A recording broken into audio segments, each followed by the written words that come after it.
Hey all my beautiful loves. അപ്പം ഇന്നൊരു അടിപൊളി നെയ്മിംഗ് കറിയുടെ റെസിപ്പി ആയിട്ടാണ് ഞാൻ വന്നിരിക്കുന്നത്. വളരെ ടേസ്റ്റിയാണ്, വളരെ സിമ്പിൾ ആയിട്ട് എല്ലാവർക്കും ഉണ്ടാക്കാൻ പറ്റുന്ന ഒരു റെസിപ്പിയാണ്. നമുക്ക് വീഡിയോയിലേക്ക് പോകാം.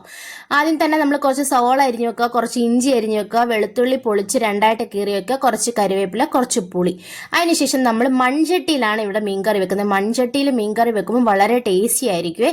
അപ്പം നമ്മൾ ചട്ടിയൊക്കെ വെച്ചതിന് ശേഷം കുറച്ച് വെളിച്ചെണ്ണ ഒഴിച്ചു കൊടുക്കുക. അതിനുശേഷം നമ്മൾ കടുക് ഇട്ട് കൊടുക്കണം. കടുക് പൊട്ടിയതിന് ശേഷം വേണം ഉലുവ ഇട്ട് കൊടുക്കാം. ഉലുവയും പൊട്ടിയതിന് ശേഷം നമുക്ക് അരിഞ്ഞു വെച്ചിരിക്കുന്ന ഇഞ്ചിയും വെളുത്തുള്ളിയും കൂടി ഇട്ട് കൊടുക്കുക. ഇഞ്ചിയുടെയും വെളുത്തുള്ളിയുടെയും പച്ചമണം പോകുന്നത് വരെ നന്നായിട്ട് വഴറ്റിയെടുക്കണം. അതിന്റെ പച്ചമണം പോയതിനു ശേഷം നമ്മൾ അരിഞ്ഞു വെച്ചിരിക്കുന്ന സവാളയും കൂടി ഇട്ട് കൊടുക്കുക. അതിനുശേഷം നന്നായിട്ട് വഴറ്റിയെടുക്കുക. എന്നിട്ട് കുറച്ച് കറിവേപ്പിലയും കൂടി ഇട്ട് കൊടുക്കുക.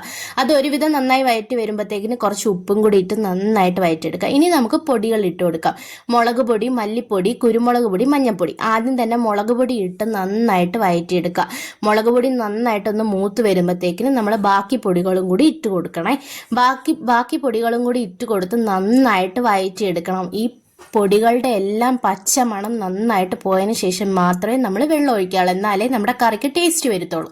അപ്പം നന്നായിട്ട് വഴറ്റിയതിന് ശേഷം നമുക്ക് കറിക്ക് ആവശ്യം എത്ര ആണോ വെള്ളം വേണ്ടതെന്ന് വെച്ചാൽ നമ്മൾ അത്രയും വെള്ളം ഒഴിച്ച് നന്നായിട്ട് ഇളക്കി കൊടുക്കുക.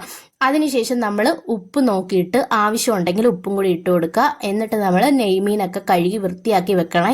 അപ്പം നമ്മുടെ ഈ മീൻകറി നന്നായിട്ട് തിളച്ചതിന് ശേഷം നമ്മൾ കഴുകി വൃത്തിയാക്കി വെച്ചിരിക്കുന്ന നെയ്മീൻ അങ്ങോട്ട് ഇട്ട് കൊടുക്കുക. ഇട്ട് കൊടുത്തതിന് ശേഷം നന്നായിട്ട് ഒന്ന് ഇളക്കിയിട്ട് അടച്ച് വെച്ച് നമ്മൾ വേവിക്കണം. നല്ലതുപോലെ സ്ലോയിൽ വെച്ചിട്ട് നമ്മൾ മീൻ വേകാനായിട്ട് അടച്ച് വെച്ച് വേവിക്കുക. നന്നായിട്ട് അടച്ച് കുറച്ച് കഴിയുമ്പോഴത്തേക്കിട്ട് നന്നായിട്ട് മീൻ തിളച്ച് വരുന്നുണ്ടായിരിക്കും. തിളച്ച് വന്നതിന് ശേഷം നമ്മൾ ഉപ്പൊക്കെ നോക്കിയിട്ട് കറക്റ്റ് ആണെങ്കിൽ നമ്മൾ ഒന്നും കൂടി അടച്ച് നന്നായിട്ട് പറ്റിച്ചെടുക്കുക. അപ്പം നമ്മുടെ അടിപൊളി ടേസ്റ്റി മീൻകറി റെഡി ആയിട്ടുണ്ട്. എല്ലാവരും ഒന്ന് ട്രൈ ചെയ്ത് നോക്കിയിട്ട് കമൻറ്റ് ചെയ്യണേ. അപ്പോൾ ഇതുപോലത്തെ റെസിപ്പി വീഡിയോ കാണാൻ എൻ്റെ ചാനൽ ഒന്ന് സബ്സ്ക്രൈബ് ചെയ്യുക, ലൈക്ക് ചെയ്യുക, സപ്പോർട്ട് ചെയ്യുക. താങ്ക്